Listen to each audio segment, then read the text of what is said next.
저는 여러분과 함께 그 첫째 날 교사는 누군가 말씀을 나누면서 일어나 걷게 하는 사람이다. 그런 말씀을 여러분과 함께 나눴고, 둘째 날에는 교사는 아이들을 산돌로서 만들어가는 사람이다.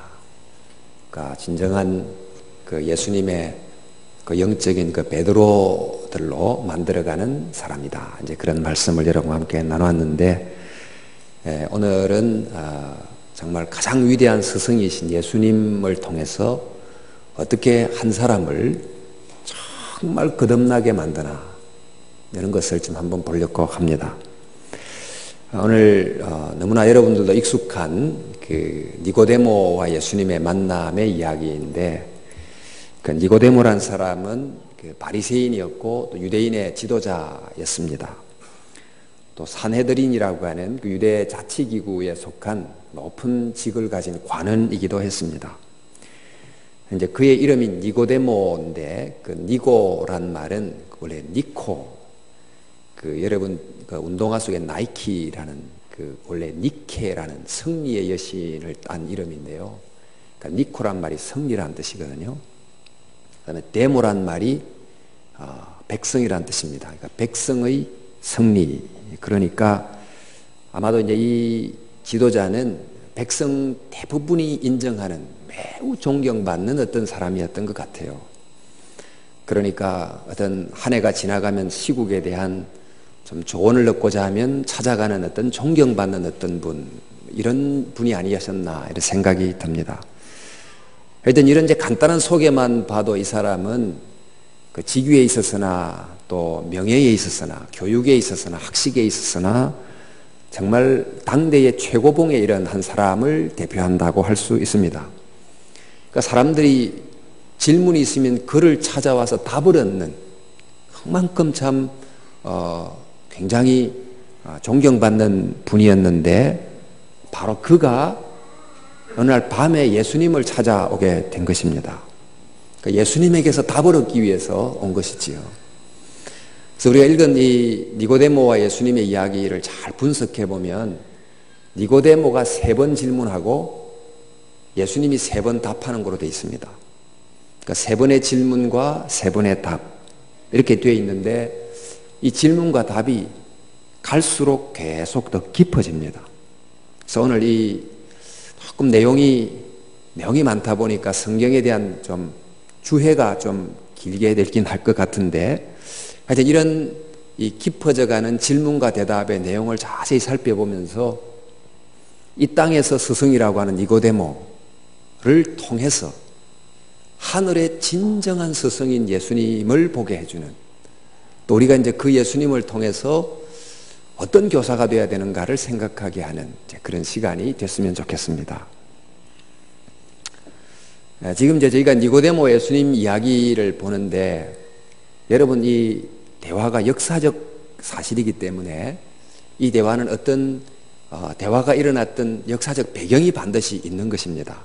근데 우리가 이제 이걸 읽을 때 어느 날 니고데모라는 사람이 찾아왔는데, 이렇게 하면서 이 대화가 일어났던 역사적 배경을 다 이렇게 페이드 아웃 시켜버리고 읽어버리면 그 질문과 대답의 그 핵심 의미를 캐치하기 굉장히 어렵기 때문에, 도대체 이 니고데모가 예수님을 찾아왔던 때가 언젠가, 이걸 좀 잘 살펴보면 니고데모의 질문의 핵심, 또 예수님의 대답의 그 의미를 정확하게 좀 파악할 수 있을 것 같지 않겠습니까? 그래서 오늘 우리가 3장 1절부터 니고데모 이야기가 나오는데, 그보다 조금 앞에 올라가서 보면 2장 23절에 6월절에 예수께서 예루살렘에 계시니 많은 사람이 그의 행하는 표적을 보고 그 이름을 믿었으나, 이렇게 이제 되는 구절이 나오고 있습니다. 그리고 이제 이 구절 바로 앞에는 예수님이 성전에 들어가서 소와 양을 내쫓으시고 환전상의 판을 뒤엎으셨던 성전 청결 사건이 있는데, 이 성전 청결 사건은 사실 예수님 생애에 그 공생애가 3년이니까 3년에 1년에 한 번씩 6월절에 예루살렘에 갔다고 보면, 이제 6월절은 아마도 마지막 6월절에 일어난 사건으로 우리가 확신할 수 있어요. 그러니까 이제 요한복음이 초기에 이 사건을 기록했지만은 참 문맥을 설명드리기가 좀 복잡한데, 이것은 의도적으로 예수님의 사역을 의미중심적 역사로 기술하기 위해서 앞부분에 배치한 거거든요. 어쨌든 이건 이제 그 사건을 기록하고 난 다음에 6월절 예수께서 예루살렘에 계시니 하고서 이제 23절에 그 예수님께서 6월절에 예루살렘에 있었던 상황을 설명해 주고 있습니다. 그런데 이 6월절 예수님이 예루살렘에 계셨을 때 많은 사람이 그의 표적을 보고 믿었으나 예수님이 그의 몸을 그들에게 의탁하지 않았다고 하는 이 내용이 무슨 사건을 말하는 것일까? 이 사건은 당시 예수님의 행하셨던 표적을 보고 사람들이 예수님이 바로 그분이다, 우리가 기다렸던 바로 그 메시아다, 이렇게 이제 생각을 하고 그분을 모시려고 하는, 그 예루살렘에 입성을 할 때 나귀를 타고 입성하시는 예수님을 향하여 종려나무 가지를 흔들고 호산나 주의 이름으로 오시는 이 하고 외쳤던 바로 그 상황이 그의 표적을 보고 그의 이름을 믿었으나, 그런데 예수님께서 백성들이 그를 지도자로 모시려고 했지만은 예수님께서는 그 자리를 피하십니다. 그의 몸을 그들에게 의탁하지 않았다. 이 내용이 바로 그 사건을 의미한다고 봅니다. 어쨌든 이제 그런 배경이 있는 상황에서 3장 1절에 그런데 니고데모라는 사람이 예수님을 찾아왔다, 이렇게 돼 있어요. 그러니까 이제 니고데모라는 사람이 예수님을 찾아왔던 그 배경은 아마도 여러 가지를 이제 종합해 볼 때, 그러니까 성전 종려주일에 예수님이 이제 예루살렘에 입성을 하시고 그 다음 날 성전에 들어가서 성전 청결 사건을 일으킵니다. 그러니까 이 사건은 아마도 성전 청결 사건이 일어났던 것 낮이 일어난 바로 그날 밤이거나 아니면 그 이후로 한 며칠 지난 그 안에 밤에 일어났던 사건일 가능성이 굉장히 많습니다. 자, 이런 이제 배경을 두고 니고데모가 예수님께 한 질문을 한번 생각해 볼 필요가 있다는 것입니다. 지금 공생의 마지막에 예수님은 굉장히 주목받는 인물이셨어요. 그러니까 대다수의 이스라엘 백성들에게는 기대하는 어떤 존재이기도 했고, 또 유대 당국자, 그러니까 유대의 여러 권력자들에게서는 굉장히 좀 위험한 인물로 주목받는, 그러니까 긍정적이든 부정적이든 간에 뉴스에 초점이 됐던 한 분이셨는데, 그러니까 그날 예루살렘에 들어오는데 많은 사람들이 호산나 하고 외치니까 벌써 그 상황의 주인공이 되셨지요. 그러니까 평소 때는 자기를 이렇게 공식적으로 드러내는 것을 굉장히 자제하시다가 이 마지막 이제 십자가에 돌아가시기 전 본격적으로 자기를 이제 드러내시는데 이제 이런 일이 일어나게 된 것입니다. 그리고는 성전 청결 사건은 어마어마한 사건이에요. 그러니까 여러분이 이제 만약에 김일성 동상 앞에 가가지고 다른 사람 다 절하는데 고개 쳐들고 있다든지 이러면 굉장한 불경제가 되지 않겠어요? 그러니까 성전이라고 하는 것은 거룩한 하나님의 참 이름이 있는 바로 그곳에서 이런 어마어마한 소요를 일으켰다는 자체가, 이거는 예루살렘 신문이 있다고 하면 제일 일면에 대서특필될 사건을 지금 예수님이 일으키신 것입니다. 자, 이런 이제 상황이 있었지만은 때가 이제 6월절이었고 또 많은 백성들이 모여 있었고 또 백성들이 예수님에 대해서 바로 그분이 메시아일지도 모른다고 하는 이 백성들의 지지도가 굉장히 많았기 때문에 그 사건이 일어남에도 불구하고 즉시 처리하기가 굉장히 어려웠던, 굉장히 난감한 딜레마에 있었던 것입니다. 이제 이런 상황 속에서 유대 지도부가 이제 모였겠지요. 이 예수란 존재를 어떻게 해야 되나, 이렇게 이제 언론을 하다가 그 지도부에 속해 있는 어떤 한 사람, 그 니고데모라고 하는 한 사람이 예수님을 찾아온 것입니다. 그래서 이제 말합니다. 랍비여, 우리가 당신은 하나님께로부터 오신 선생인 줄 아나이다. 하나님이 함께 하시지 아니하시면 당신이 행하는 이 표적을 아무도 행할 수 없음입니다.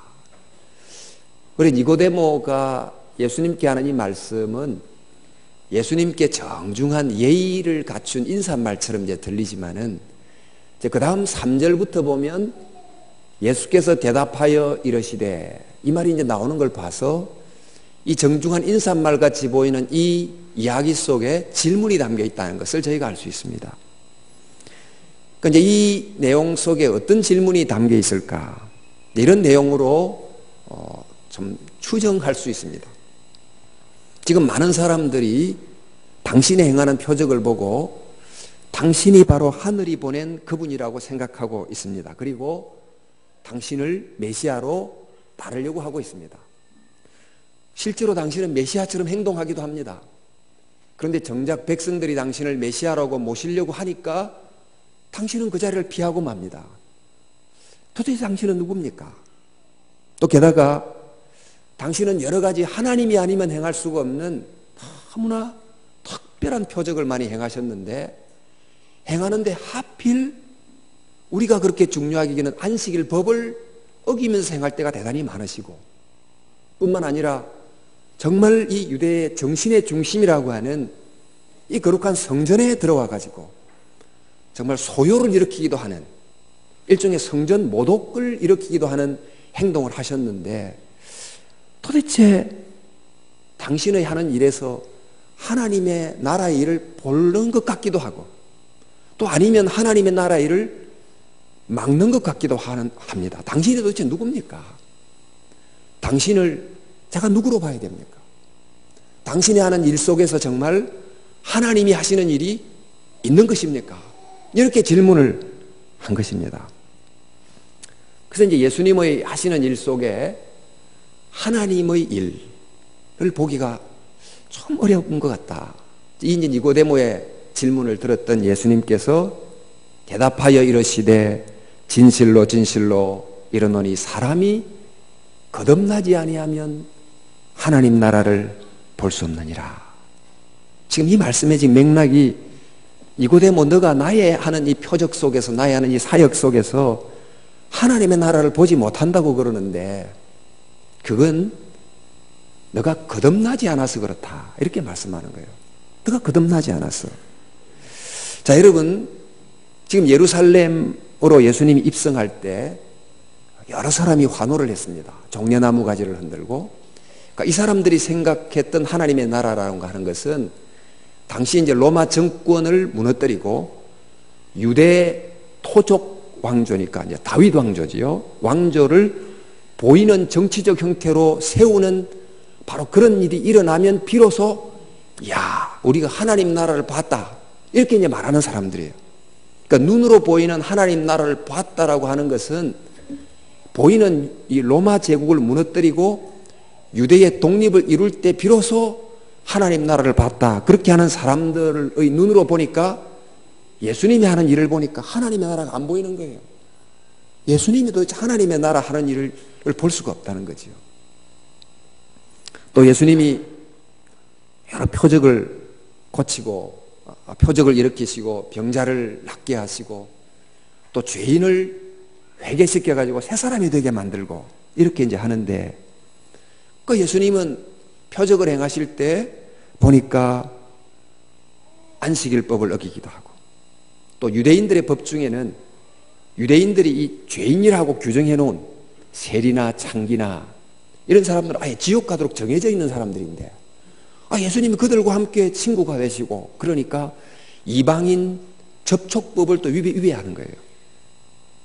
자, 그러니까 이 율법을 너무너무 중요하게 여기는 바리새인들의 눈에 볼 때 예수님이 하는 표적을 보고는 안식일 날 병자가 고침을 받았는데, 야, 병자가 고침을 받았다, 이 사실은 잘 안 보이고, 안식일을 어겼어, 이 큰일 날 일을 했구만, 이게 보이는 거예요.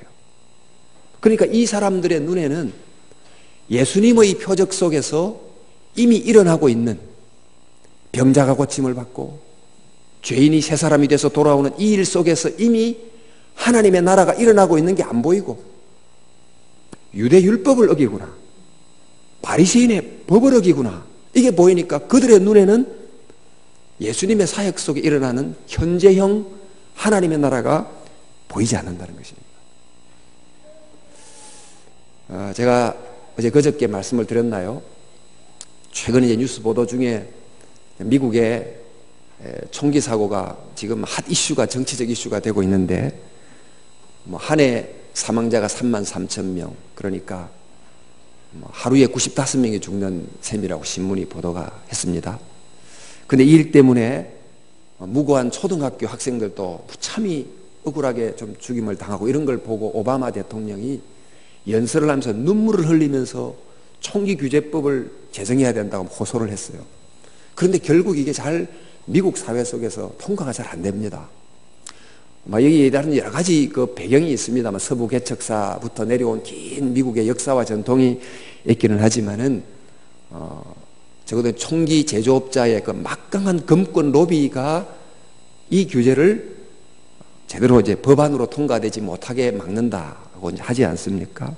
그러니까 이 총기 만드는 사람들의 눈에는 이 총기를 판매함으로 생겨나는 그 이익이 제일 크게 보이기 때문에 이 이익을 가장 크게 보이는 눈에서는 그 사람들이 좀 죽어가는 것도 크게 보이지 않는, 말하자면 눈이 거듭나지 않으면 꼭 봐야 될 게 잘 안 보인다는 거예요. 눈이 새롭게 되지 않으면 봐야 될 게 안 보이고 별로 중요하지 않는 것이 크게 보이는 것입니다. 여러분, 교회에서도 우리 이제 주일학교 여러분이 교사를 하고 계신데 어떤 교회는 예를 들어서 당회가 너무 중요하고 당회가 주일날 여기 올라와서 신발도 벗고 올라와야 되고 여기서 넥타이도 바로 매야 되고 이런 게 이제 중요하게 여기는 교회라고 하면 이렇게 꼬마들이 올라와서 막 재롱도 피우고 하는 것, 어떻게 거룩한 이 강단 위에서 이렇게 이제 할 수 있잖아요. 그러니까 무엇이 정말 중요한가에 대해서 눈이 뜨이면 아이가 여기서 드라마를 해도 좋고 이 어린 한 생명이 예수 만나서 기쁘고 춤추고 뛰면 그 자체로 기뻐야 되는데 어떻게 감히 이렇게 이제 말할 수 있다는 것입니다. 그러니까 거듭나지 않으면 가장 중요한 게 보이지 않아요. 그래서 예수님께서 그 당시 이 정치적 관점으로부터 보니까 안 보이고 또 율법의 관점으로 보니까 안 보이고 이익의 관점으로 보니까 안 보이는 바로 그것을 이 거듭난다는 말이 위로부터 난다 그런 뜻이기도 한데 그 아래로부터 보니까 보이지 않는 관점을 완전히 바꿔서 위로부터 이렇게 보면 비로소 너희가 예수님이 하시는 표적 속에서 하나님의 나라를 너희가 볼 수 있을 것이다. 이렇게 이제 말씀을 하신 것입니다. 그래서 교육이라고 하는 것은 어쩌면 바로 이런 하나님의 관점에서 보게 만들어주는 것이다 하는 것입니다. 요즘 너무나 많은 이 세상의 교육과 이 문화 때문에 어떻게 나를 보고 하나님을 보고 세상을 보느냐에 대해서 정말 이미 선학습이 너무 많이 되어가지고 짧은 교육시간 주일학교 공과 공부를 통해서 아무리 가르쳐도 이 관점 바꾸기가 얼마나 어려운지 모릅니다. 이 관점을 바꿔야 돼요. 이 관점이 안 바꾸면 보일 게 안 보이니까 봐야 될 거를 보지 못하니까 거듭나게 해야 돼요. 눈을 거듭나게 해야 돼요. 이 굉장히 중요한 것입니다. 자, 그래서 예수님께서 이제 거듭나야 하나님의 나라를 본다 이렇게 이제 말씀을 하셨습니다. 그러니까 니고데모가 다시 묻는 거지요. 사람이 늙으면 어떻게 다시 날 수 있습니까? 모태에 들어갔다가 다시 납니까? 이렇게 물었어요. 여러분, 원래 거듭난다는 말은 유대인들에게 생소한 말이 아니었습니다. 이방인들이 때때로 유대교로 개종을 했습니다. 개종을 할 때 세례를 받기도 하고 했는데 이 개종하는 걸 두고 거듭난다 이렇게 표현을 했습니다. 근데 유대인들은 거듭날 필요가 없었다고 여긴 거죠. 왜냐하면 유대인들은 아브라함의 혈통적 후손인 그들은 그냥 하나님 나라로 들어간다고 생각했기 때문에 거듭날 필요가 없다고 여겼는데 예수님께서 유대인 중에서도 유대인, 그 중에서도 가장 최고의 경지에 이르는 니고데모를 향해서 너도 거듭나야 되겠다 이런 말씀을 하신 거죠. 이건 이제 유대인 이 니고데모에게는 굉장히 충격으로 들렸을 거라고 생각합니다. 그래서 니고데모가 묻습니다. 사람이 늙으면 어떻게 다시 날 수 있습니까? 두 번째 모태에 들어가서 다시 날 수 있습니까? 여러분, 이 말씀은 굉장히 좀 질문이 조금 유치해 보이지 않습니까? 지금 박사급, 그 나라 최고의 지성인급 랍비가 갑자기 유치원생으로 격하한 느낌을 주는 그런 질문을 던지는 거예요. 근데 이제 본문에서 사실 이 나이가 지긋하게 든 이 최고의 지성인이 거듭난다는 말을 듣고 물리적으로 정말 어머니 뱃속에 들어갔다가 다시 태어나야 된다는 걸 문자적으로 믿었을 리는 없어요. 누가 그렇게 하겠어요?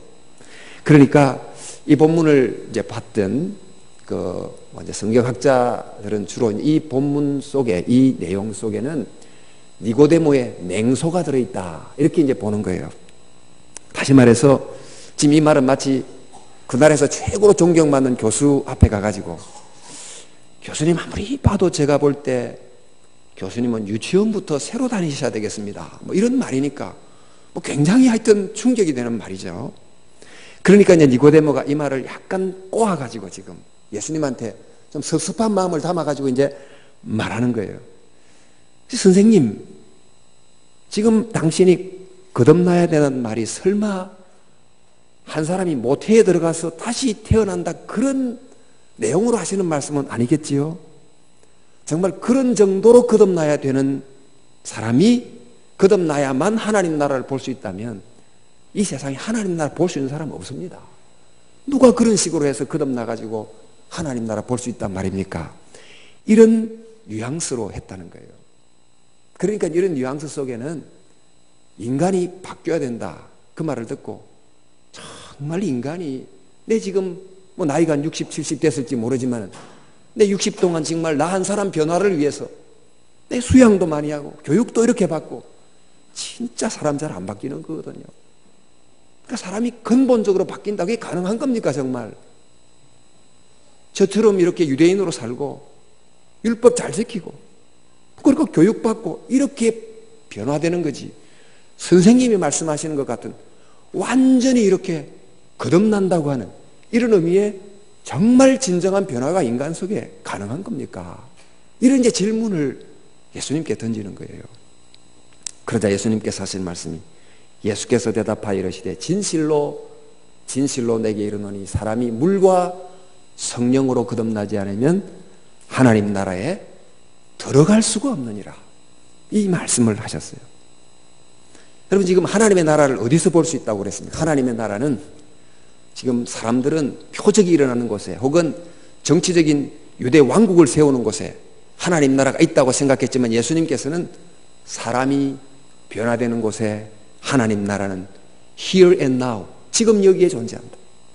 예수 만나서 하나님 나라로 변화되는 하나님 백성으로 변화되는 바로 그곳에 하나님 나라를 볼 수 있다, 이렇게 이제 말씀을 하시는데, 그러니까 사람의 변화가 이 외적인 변화를 통해서 하나님의 나라에 들어가는 게 아니고 그 변화라고 하는 것은 정말 물과 성령으로 변하는 정말 이 내적 변화, 속 사람의 변화가 있을 때 그 사람이 하나님 나라에 들어간다. 즉 하나님 나라의 백성이 된다, 하나님의 나라의 자녀가 된다, 하나님께서 이 땅에 당신의 사역을 일으키기 위해서 사용하는 거룩한 주님의 도구가 된다, 이런 이제 말씀을 하신 것입니다.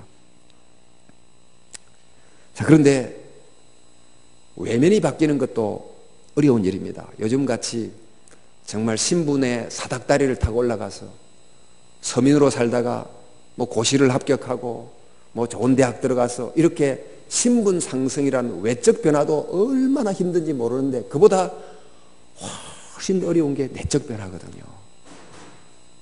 근데 도대체 이런 일이 어떻게 일어나는가?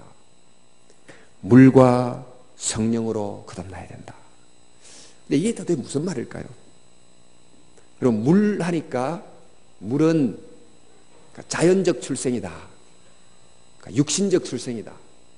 성령은 영적 출생이다. 그래서 자연적 출생 한번 태어나고 영적 출생 한번 태어나고 이래서 두 번 태어나야 하나님 나라 들어간다, 뭐 이렇게 이제 볼 수도 있겠습니다. 그런데 당시에 이렇게 자연적 출생, 육으로 태어난 이런 출생을 두고 물로 태어난다 이렇게 하지 않았어요. 유대 당시의 관습에는 피로의 출생, 그렇게 이제 표현을 했단 말이죠. 그러니까 지금 이 물과 성령으로 난다, 이 말씀은 한 번은 육신으로 태어나고 한 번은 영으로 태어난다, 그런 뜻이 아니다는 것을 알 수가 있습니다. 그러니까 이제 지금 이 구약학자거든요, 니고데모가. 그러니까 이제 구약학자인 니고데모에게 구약을 배경으로 이 내용을 설명을 해 주시는 것입니다. 오늘 제가 본문을 좀 찾지는 않겠습니다만 에스겔서 36장 25절 26절 말씀을 보면 이런 말씀이 있습니다. 맑은 물을 너희에게 뿌려서 너희로 정결하게 하되 곧 너희 모든 더러운 것에서와 모든 우상 숭배에서 너희를 정결하게 할 것이며 또 새 영을 너희 속에 두고 새 마음을 너희에게 주되 너희 육신에서 굳은 마음을 제거하고 부드러운 마음을 줄 것이며, 이렇게 되어 있습니다. 여기에 그대로 물이 나오고 영이 나옵니다. 그러니까 물은 정결하게 하고 우상 숭배를 씻어내버리는, 그러니까 깨끗하게 하는 게 물이고, 그 다음에 영은 우리의 내면을 부드럽게 만드는 것입니다. 그러니까 물로 씻고 영으로 마음을 새롭게 하는 것입니다. 그러니까 우리에게 하나님에 대한 불순종의 마음을 제거하고 하나님에 대하여 자발적으로 순종하고 싶어하는 마음, 기도하고 싶어하는 마음, 헌신하고 싶어하는 마음, 이런 것이 생기도록 성령께서 해주신다는 것입니다.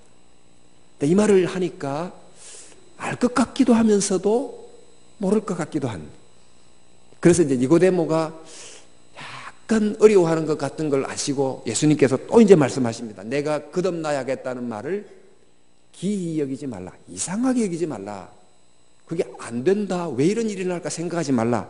이어서 말씀하실, 바람이 임의로 불매 내가 그 소리를 들어도 어디서 와서 어디로 가는지 알지 못하되 성령으로 난 사람은 다 그러하니라. 그러니까 성령으로 난다는 것을 바람으로 나는 것에 비유하고 있습니다.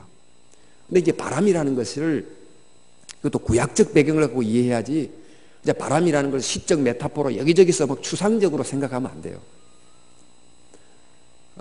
이 바람 하니까 가장 먼저 이제 창세기에 하나님이 흙으로 빚어진 이 아담아가 원래 인간이잖아요. 인간에게 하나님의 호흡을 불어넣었어요. 그러니까 바람을 불어넣었어요. 생기를 불어내니까 어떻게 되죠? 최초의 생명이 됐어요. 인간이 됐어요. 그러니까 흙이 하나님의 형상을 가진 인간이 됐습니다. 그런데 이 이제 바람의 이 이미지는 구약 성경 전체적으로 바람, 호흡, 성령, 생기가 다 같은 뜻으로 쓰이고 있어요. 자, 그래서 여러분이 에스겔서 37장에 보면 마른 뼈가 있는 환상을 에스겔이 본 것 기억하시지요? 골짜기에 마른 뼈가 쏙 있는데 사방에서 그냥 바람이 쫙 불어옵니다. 생기라는 바람이 불어오니까 갑자기 이 마른 뼈들이, 죽어있는 뼈들이 가죽을 입고 살이 붙고 이러면서 하나의 거룩한 하나님의 군대로 일어서는 그런 이제 사건이 에스겔서에서 나오는 거지요. 그러니까 지금 이거를 가지고 지금 바람으로 한 사람이 거듭나는 걸 예수님께서 설명하시는 거예요.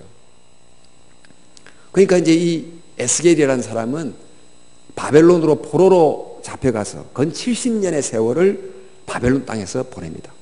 지금 우리 제1교포, 제2교포, 제 중교포들이 있는데 70년 같으면 3세대가 거의 지나는 거거든요.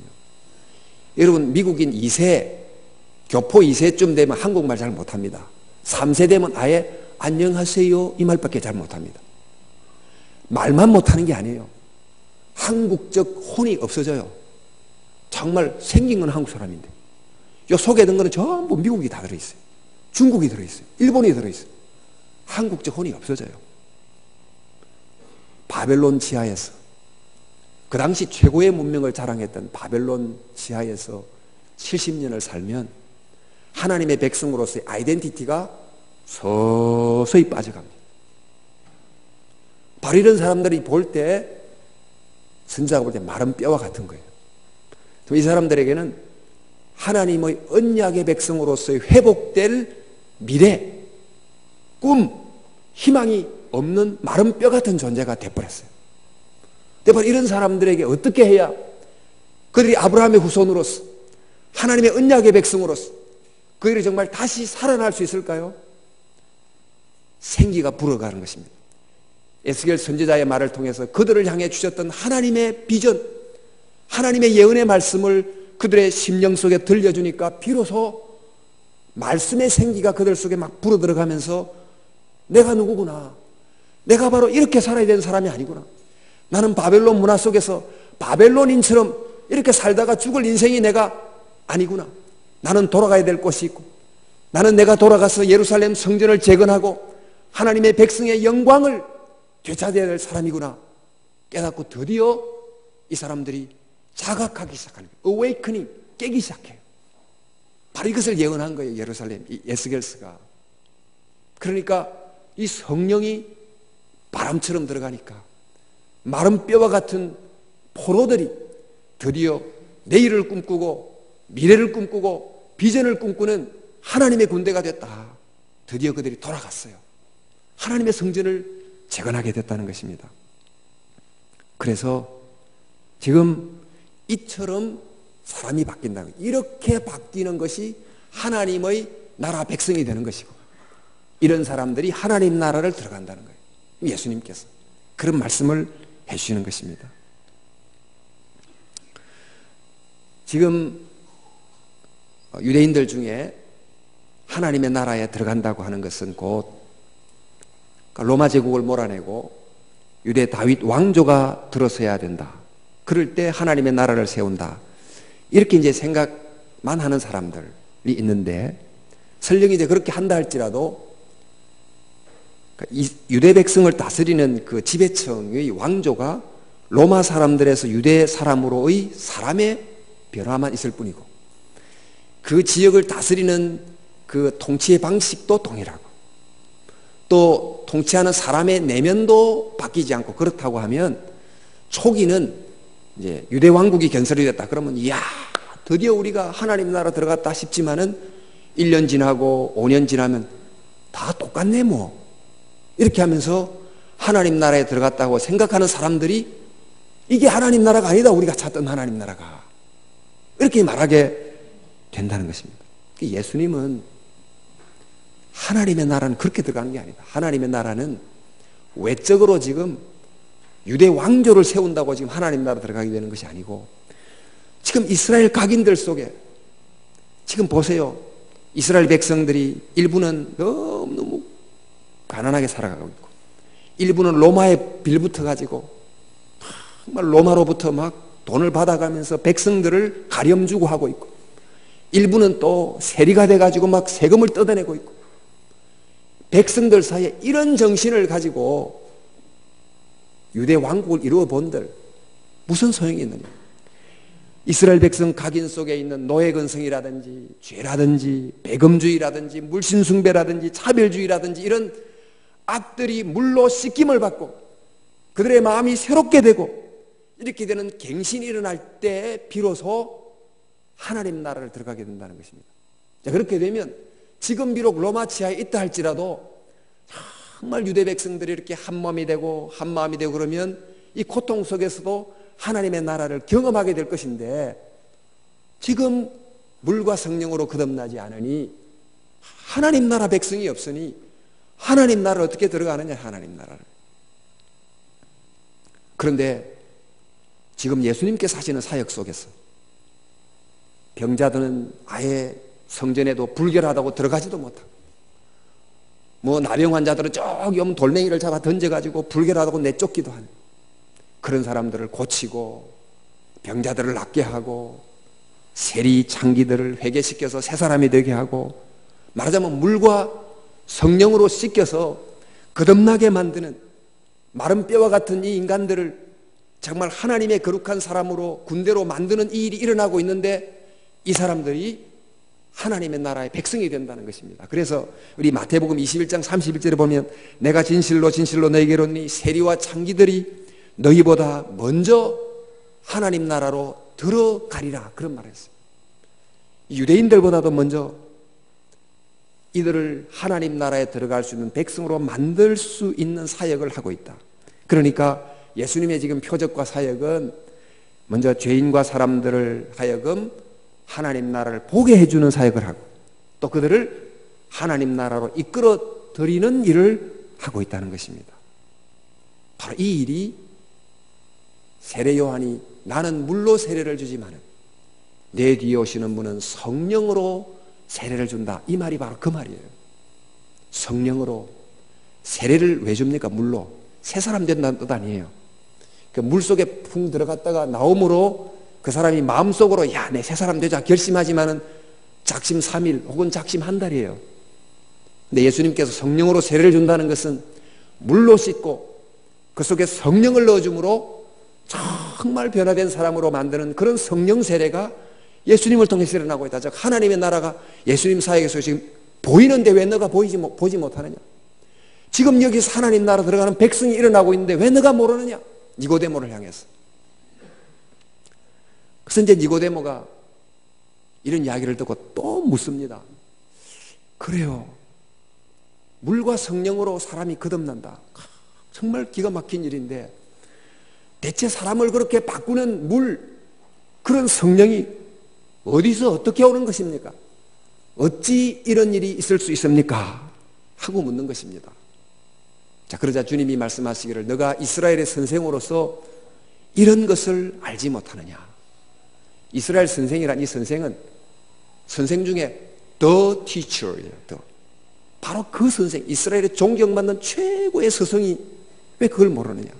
이 말은 지금 우리 시대의 스승이 참 많지만은 사실 진짜 스승이라니, 이 시대에 종교가 많고 뭐 대학도 많지만은 정말 스승의 역할에서 답을 줘야 된다면 무슨 답을 줘야 되느냐? 사람이 어떻게 진짜 바뀔 수 있는가? 어떻게 이 땅에 하나님의 나라가 가능할 수 있느냐를 말해줄 수 있는 스승이라 진짜 스승인데 니고데모 너는 왜 이 나라의 최고의 스승이면서 그것을 백성들에게 알려주지 못하느냐? 자, 그래서 지금까지 이제 두 번째 대화 속에는 예수님께서 하나님 나라가 어디 있습니까? 그러니까 예수님 첫 번째 말씀이 하나님 나라는 사람이 변화되는 곳에 있다. 그걸 말씀하신 거예요. 여러분 지금 교사들이잖아요. 하나님 나라 앞으로 우리가 미래에 갈 곳입니다. 그러나 하나님 나라 현재형으로도 들어와 있거든요. 이미 와 있는 하나님 나라가 있는데 그 하나님 나라가 어디 있습니까? 물으면 내가 작년보다 달라진 나의 변화, 이 속에 하나님 나라가 있는 것입니다. 또 여러분이 가르치는 아이가 작년보다 달라졌다. 내가 좀 기도하고 내가 섬기고 참 했더니 얘가 달라졌어. 그 속에 하나님 나라가 있는 거예요. 그러니까 하나님 나라를 보는 눈을 가지면서 하나님 나라가 겨자씨만한 데서 점점 자라는 것처럼 이야 자라고 있구나. 나무처럼. 그런데 어떻게 이 사람이 바뀝니까? 물과 성령으로 바뀐다는 것입니다. 정말 물로 씻고 성령으로 새롭게 하고 이렇게 이제 바뀌는데, 그런데 여러분 이 말을 조금 더 예수님이 설명해 주세요. 니고데모에게 하는 말, 제가 좀 본문이 참 긴데 여러분 좀 잘 따라오시기를 바랍니다. 내가 땅의 일을 말하여도 너희가 믿지 않거든 하물며 하늘의 일을 말하면 믿겠느냐? 하늘에서 내려온 인자 외에는 하늘에 올라간 자가 없느니라.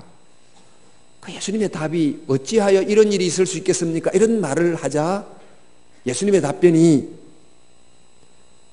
내가 땅의 일을 말해도 너가 모르는데 하늘 일을 말하면 너가 어떻게 알겠느냐 하면서 하늘에서 내려온 자 인자 외에는 하늘로 올라간 자가 없느니라. 그 말씀을 하시는 거예요. 지금 이 니고데모는 니고데모에게 땅의 일을 이야기했어요. 지금 거듭난 사람의 변화, 예수님의 지금 이 사역을 통해서 나타난 일을 이야기했는데도 이해가 잘 안 돼요, 니고데모가. 그런데 이제 이 땅에 이 보이는 현상을 만들어낸 그 원인이 된 하늘의 일을 내가 지금 말하려고 하는데 너가 잘 이해하겠나? 이렇게 말하면서 설명하시는데 그 하늘 일이 뭐냐? 근데 하늘 일을 말하면서 예수님께서 하늘에서 내려온 자 곧 인자 외에는 하늘에 올라간 자가 없다 그랬어요. 이 하늘의 일이 뭘까요? 인자의 일이 뭘까? 지금 예수님 말하는 거죠. 인자가 예수님이 하신 일이 복음서에 많이 기록되어 있습니다만 예수님께서 그 인자의 일을 정확하게 요약해서 두 가지로 딱 요약을 해요. 니고데모 앞에서. 하나는 내려온 일, 하나는 올라간 일이에요. 인자의 일을 전부 다 요약하면 두 가지다. 하나는 인자가 내려온 일이고 하나는 인자가 올라간 일이다. 내려온 일이 뭘 뜻하는 거죠? 인자가 내려오셨다. 말씀이 육신이 되어 우리 가운데 거하셨어요. 성육신이 되셨어요. 이게 내려온 거지요. 우리를 구하기 위해서. 내려오셨는데 어디까지 내려가십니까? 십자가까지 내려가십니다.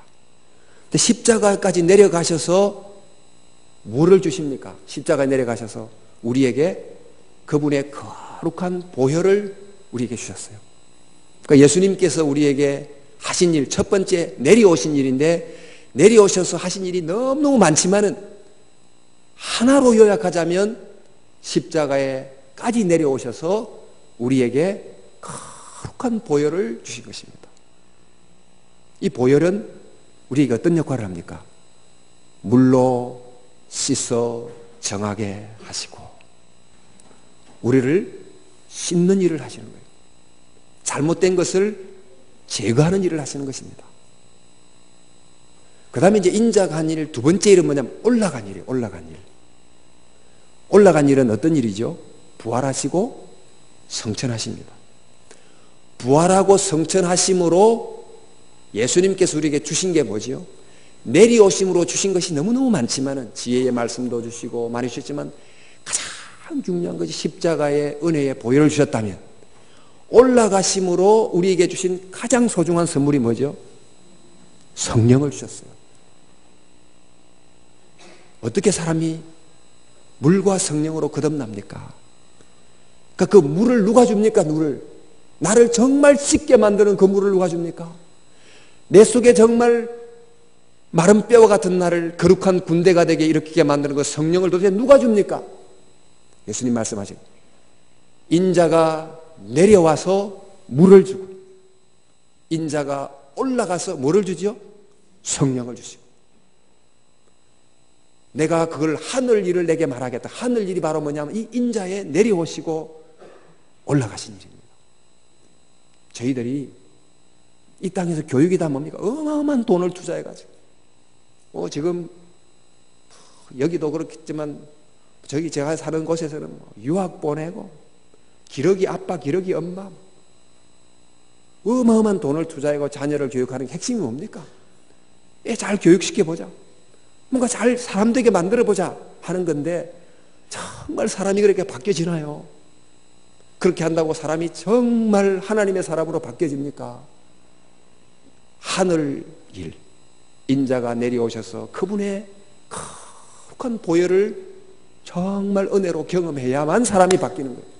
여러분들도 이 자리에 있기까지 어떤 순간을 통해서 내가 얼마나 죄인임을 깨닫고 하나님 앞에 통회하고 자백하고 그렇게 함으로 지금까지 죄를 지을 때마다 정말 주 앞에 회개하고 이런 과정을 또 씻고 하면서 오늘 여기까지 온 거 아니에요.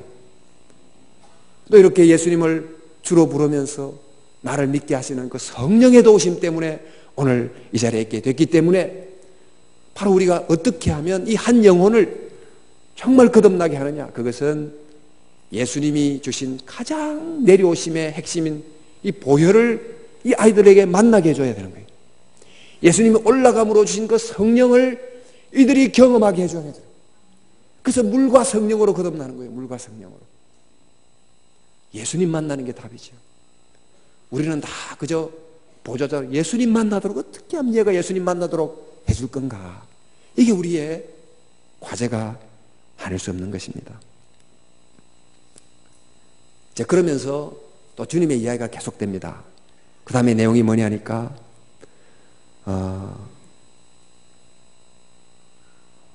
13절에 하늘에서 내려온 자 곧 인자 외에는 하늘로 올라간 자가 없느니라 한 다음에 14절에 모세가 광야에서 뱀을 든 것 같이 인자도 들려야 하리니 그 말씀을 하세요. 지금 예수님이 니고데모의 세 번의 질문에 대해서 세 번의 답을 말씀하시고는 이제 이것을 좀 종합해서 하나의 구약에서 일어났던 스토리를 가지고 우리에게 설명을 딱 해주는 거예요. 니고데모에게. 그 이야기가 뭐냐니까 광야의 놋뱀 이야기예요. 여러분, 놋뱀 이야기는 조금 민수기에 나오는 이야기이기 때문에 모르시는 분도 있겠지만은 이제 이런 내용입니다.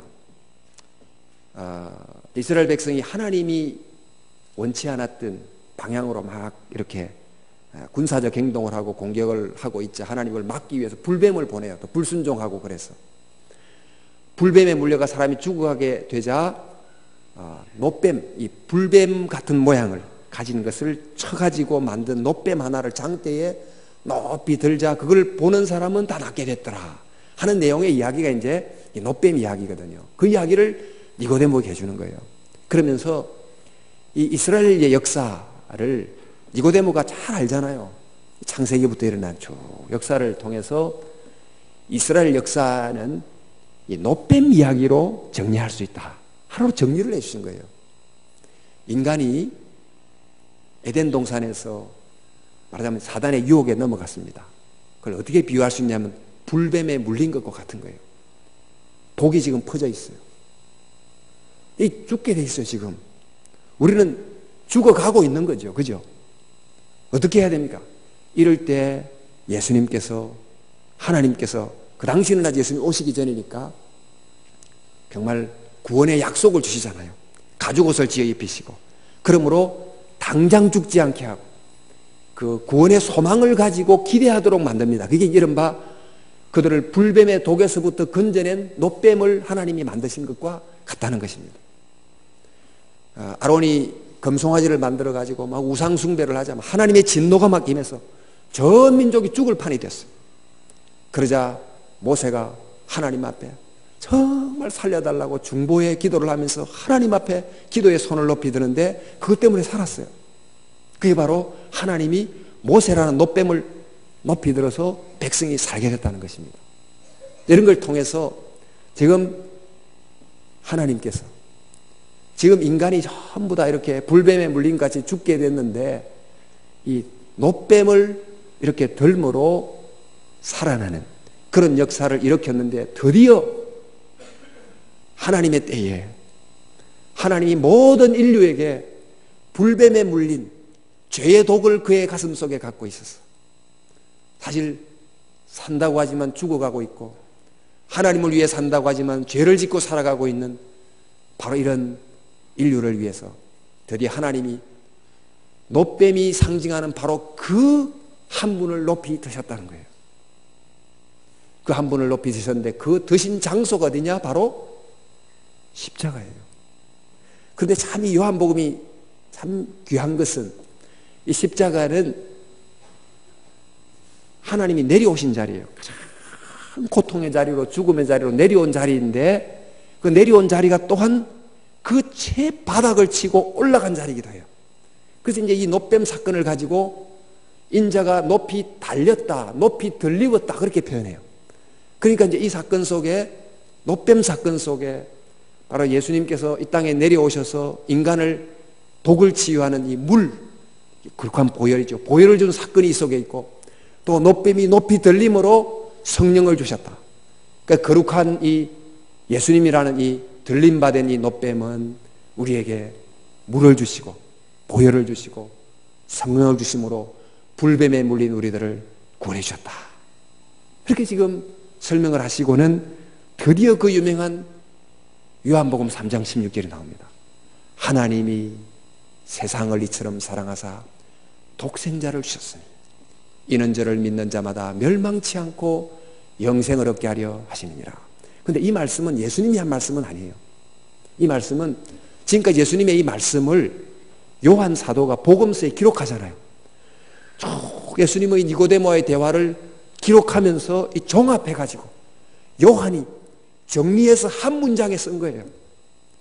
하나님이 세상을 이처럼 사랑하사 독생자를 주셨다. 그런데 이 독생자를 주셨는데 어떤 독생자를 주셨느냐?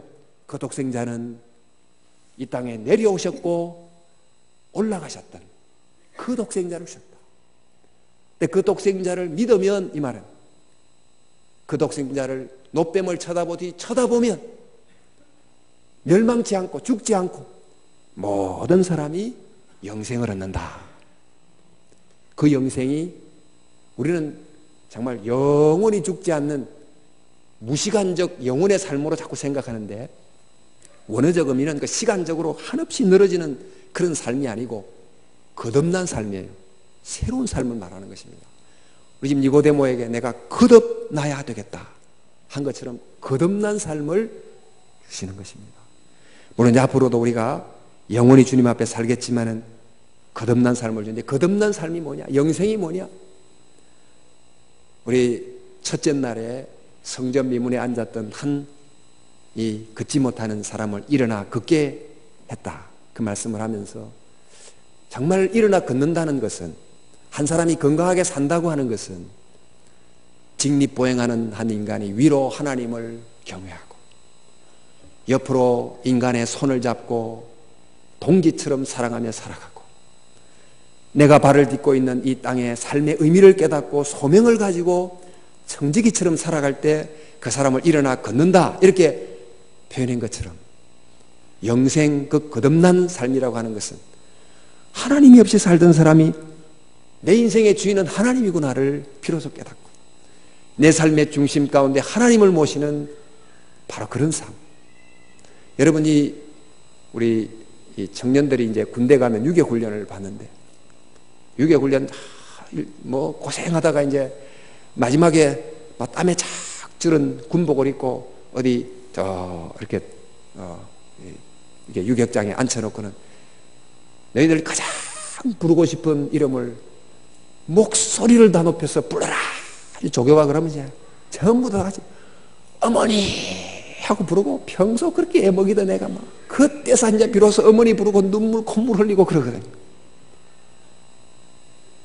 근데 정말 하나님 떠나서 자기 마음대로 살던 사람이 거듭나고 나면 내 인생에 어려울 때 그때 너가 누구 이름 불러야 되겠니?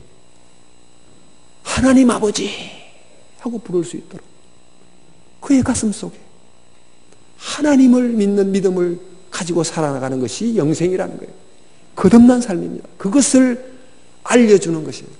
지금 니고데모는 정말 그것을 알려주는 선생이 되지 못했어요. 이 세상의 교육인 그걸 알려주지 못해요. 저 비싼 하버드 대학 그 비싼 등록금을 주고 교육시켜도 그건 못 알려줍니다. 여러분들이 기도로 눈물로 말씀으로 아이들을 가르치면 가장 중요한, 힘들고 곤고할 때 그때 그 선생님 가르침 기억하면서 아버지 하고 부르는 그 영적인 눈뜸, 그 영생, 그 거듭남, 그것을 갖게 된다는 것입니다. 그리고 또 어떻게 사는 사람이 거듭난 삶입니까? 요즘처럼 자기중심적이고 이기적이고 개인적이고, 그런데 내 이웃을 내 몸같이 사랑하라.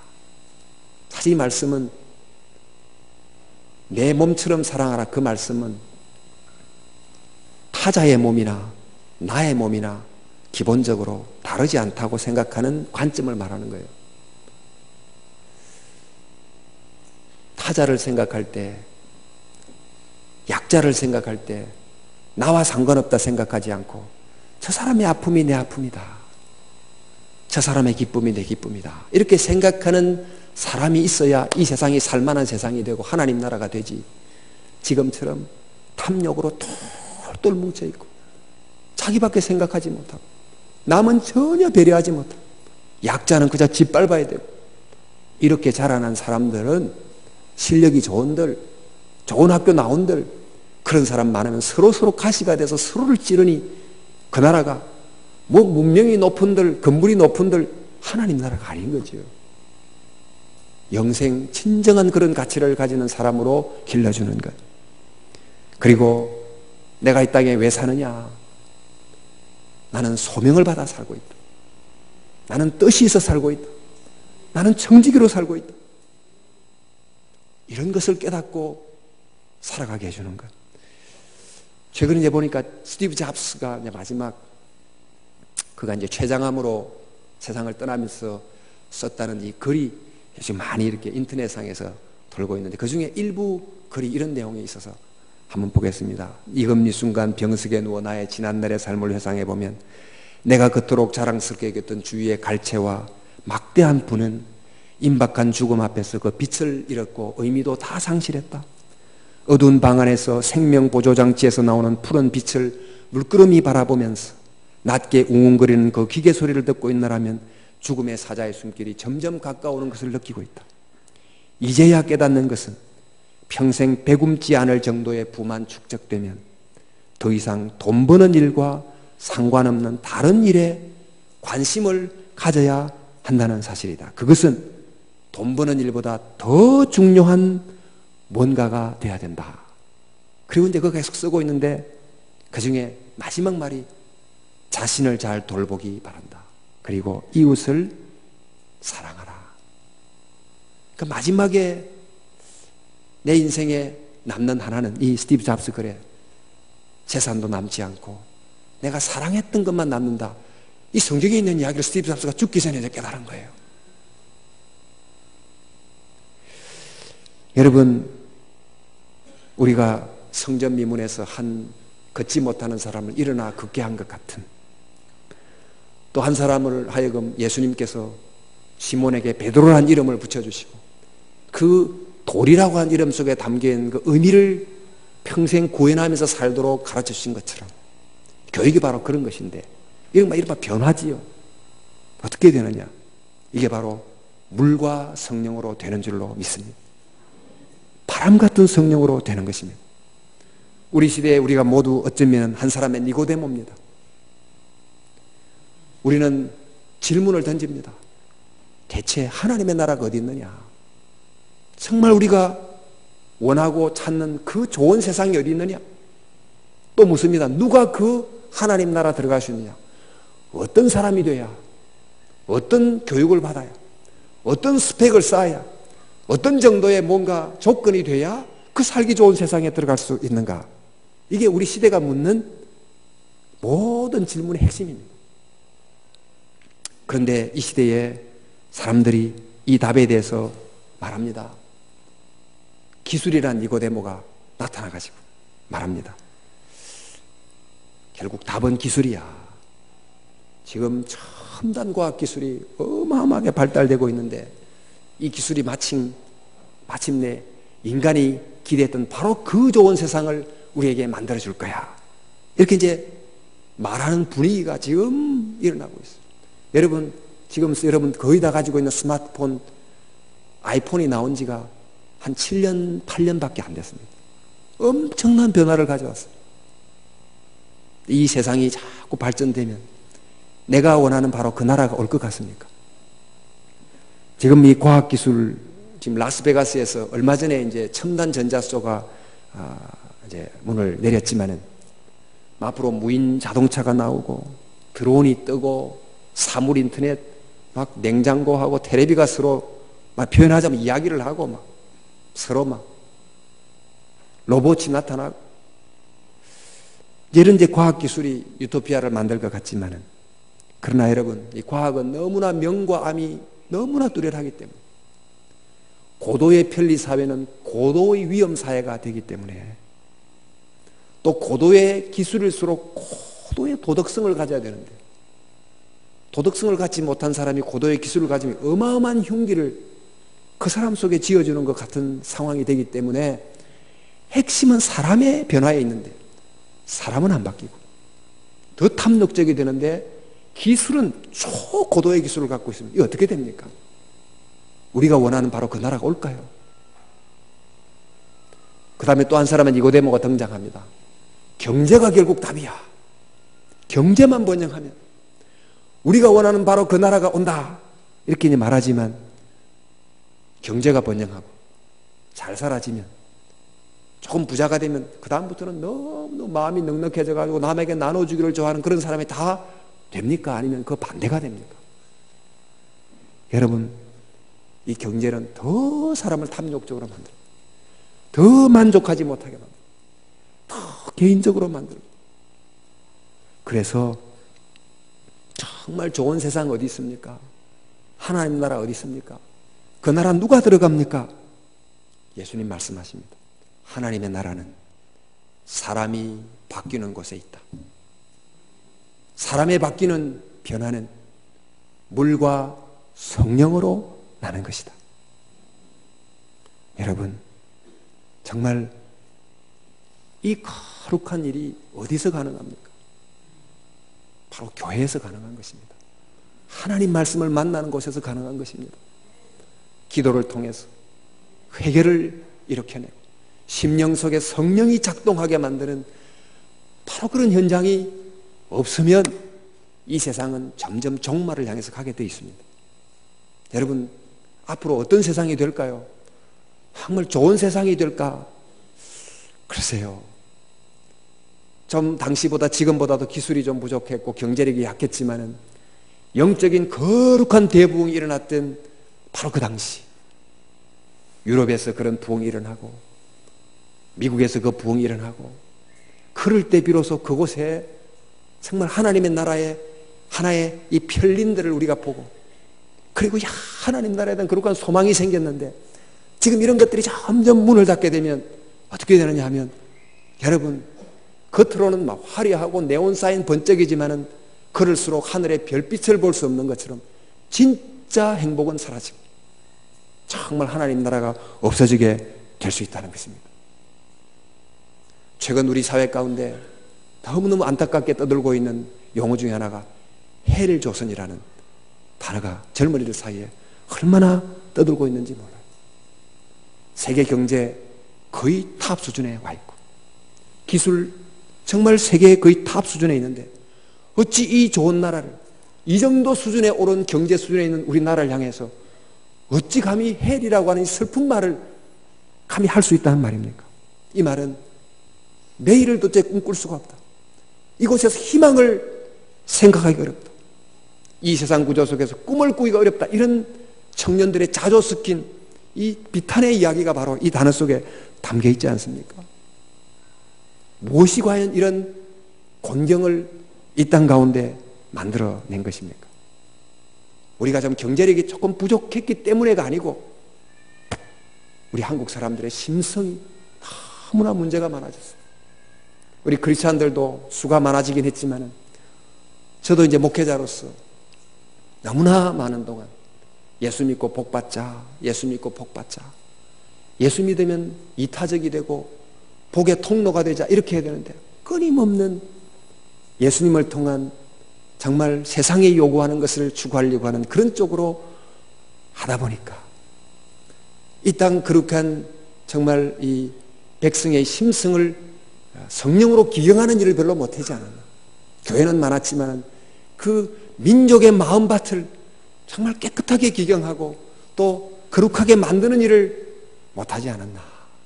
그래서 새롭게 우리 자라나는 세대들에게 이들이 하나님의 거룩한 불씨가 되도록 이들의 심령 가운데 물로 정결하게 하고 성령의 거룩한 능력이 임하게 하사 아버지 하나님 이들이 하나님의 나라의 도구가 되게 해주시고 이들이 정말 하나님의 나라를 볼 수 있게 해주시고 이들이 하나님 나라를 만들게 해주시고 이들을 통해서 많은 사람들을 손에 손을 붙잡고 하나님의 나라 그 좋은 세상 좋은 나라 좋은 한국을 만드는 예수 사람 될 수 있도록 도와주시옵소서. 바로 그런 사람들이 우리가 키우는 주일학교에서 일어날 수 있도록 잘할 수 있도록 오 주님 우리를 도와주시옵소서. 바로 이런 사명을 가지고 이런 목적을 가지고 여러분 이 안에도 소명을 가지고 잘 감당하는 귀한 교사 여러분 될 수 있기를 주님의 이름으로 축원합니다.